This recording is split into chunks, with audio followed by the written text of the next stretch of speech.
বিশ্বনবী মুহাম্মদ রাসূলুল্লাহ সাল্লাল্লাহু আলাইহি ওয়াসাল্লাম বলেছেন, রাষ্ট্রীয় দায়িত্ব পালনকারী কেউ যদি এক টুকরা সুতা বা তার চেয়েও ক্ষুদ্র কোনো জিনিস খেয়ানত করে, তবে কিয়ামতের দিন খেয়ানতের বোঝা মাথায় করে তাকে উঠতে হবে।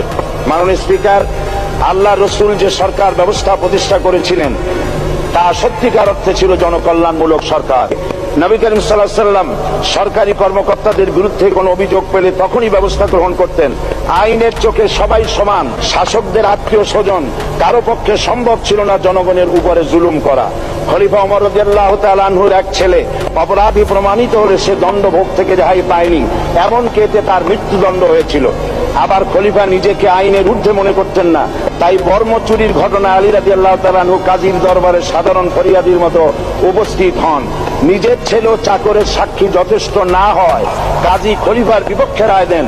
এখানে বিচার বিভাগ ছিল সম্পূর্ণ স্বাধীন এবং শাসন বিভাগের নিকট তার কোনো দায়বদ্ধতা ছিল না। মাথায় আঠার বোঝা বহন করে নিয়ে চললেন আর বলে গেলেন, মানুষ কেন, ফোরাতের কূলে যদি একটি কুকুরও না খেয়ে মারা যায়, তবে এই ওমর রাদিয়াল্লাহু তাআলা আনহুকে কিয়ামতের দিন আল্লাহর দরবারে জবাবদিহি করতে হবে।